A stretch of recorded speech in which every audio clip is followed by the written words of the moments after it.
Number 1, this is the hardest thing to do on your natural hair journey.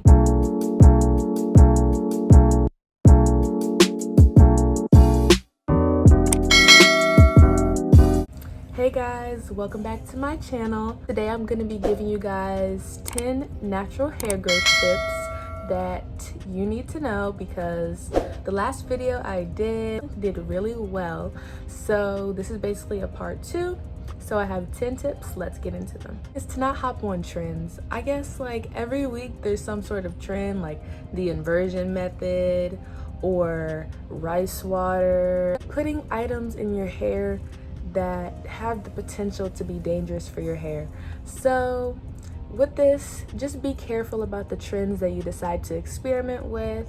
Do your research on it, because I know a lot of people were experimenting with rice water and they got protein overload, and then they had to end up doing a whole bunch of deep conditioning and getting their hair's pH level back on track. So any of the trends that you see in the natural hair community, just do a little bit more research and then decide for yourself if you would like to experiment with that. Number 9 is to get your hair on a schedule.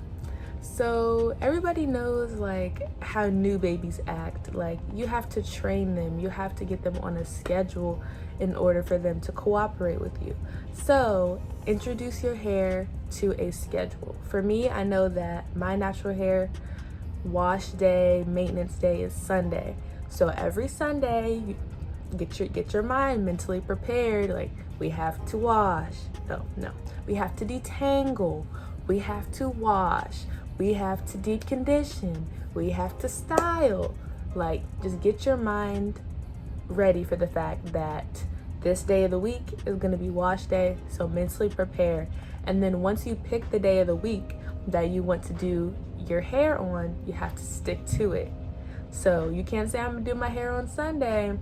Sunday comes around and you're like, oh, I'll do it tomorrow. And then Monday comes around and you're like, oh, I'll do it tomorrow. If you say that your hair day is Sunday, you have to do it on Sunday. Don't try too many products at one time. So the problem with being a product junkie and trying too many products at one time is that if your hair negatively reacts to one of the products, you won't be able to know which product it was. So if you want to buy a whole bunch of products because they're on sale, that's fine, but just make sure you're using like 1 to 2 different products, or introducing those specific products into your routine slowly so that your hair can adjust, and then you can know which products are working and which products are not working. Number 7 is to price match your products. So you can look online. I know that Target definitely has a online section where you can type in one of their products, and then if it's cheaper on their website, you can match it to the website's price, which is usually a little cheaper. And I know I got a product for $7 instead of $12. Number 6 is the best advice that I can give anybody for natural hair. Leave it alone. I know it's hard. I know everybody like wants to hop on the wash and go trend, and everybody just wants to experiment with their hair all the time, but I would honestly say leaving your hair alone is the best thing that you can do for your hair.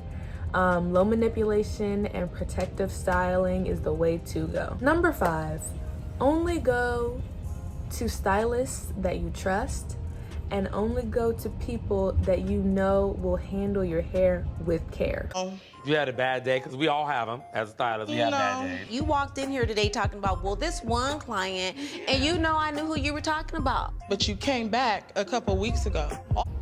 I personally am very, very aware of who I let touch my hair, because some people are just heavy-handed and some people are rough and they don't actually care about the health of your hair. So when they're detangling, you hear that snap, crackle, pop, it's time to walk out. Number 4, be aware of the ingredients in your products. This shampoo with me right here. So if you turn a product around, the first ingredient is water, and then the second ingredient is sulfate. So just make sure you're aware and you're paying attention to the ingredients so that you don't waste your money. Number 3, avoid tight styles. Now, I know that in today's culture, it's really popular to have like the tightest ponytails and make sure everything is so slick, but it's just not healthy, and the amount of tension that it takes to create that style is just gonna have long-term negative effects on your hair. So honestly, this bun is very loose. I can move it, and the roots of my braids are not tight either. I have a lot of wiggle room. So just be aware of how tight your styles are, how much tension you have on your edges. It should help with any sort of breakage or any type of issues that you're having where you might get a headache from a style. So avoid tight styles and have low tension styles. Number 2 is to make sure that you're drinking water and taking vitamins if you know that you're not getting your daily nutrients through food. So basically, the way that vitamins work, your body intakes the nutrients and then it spreads it into other areas of your body. And I believe that like your nails and your skin get it first, and then your hair is the last to get that nutrient. So honestly, you can incorporate more healthy foods into your diet, or you can take vitamins. I personally have never taken vitamins consistently enough to see tremendous hair growth, but you could always give it a try. Number 1, this is the hardest thing to do on your natural hair journey. You have to accept your hair at every stage. I know when I first did the big chop, basically cutting off my heat damage, I did not like my hair. I did not like the shrinkage. I just didn't like my hair overall. But now people see my hair and they want to have my hair, and I'm like, I thought I would never be in a position where other people are saying that I'm their hair goals. Like, it's crazy. It's crazy to me. So accept your hair at every stage of your journey. Don't be envious of other people's hair, or at least try not to be. I know it's really hard. You're like, you know what? This person has really amazing hair and I really like to be at their position one day. But try not to rush the journey. Enjoy every aspect of it. Get to know your hair and be patient. So I hope you guys enjoyed this video. If you did, please like this video and give me a comment letting me know which tip you're going to be implementing. That's it for this video, and I'll see you guys in the next one. Bye. Yeah, I cut my hair and it doesn't even 4 inches.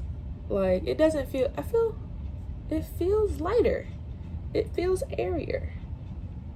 It feels young and May.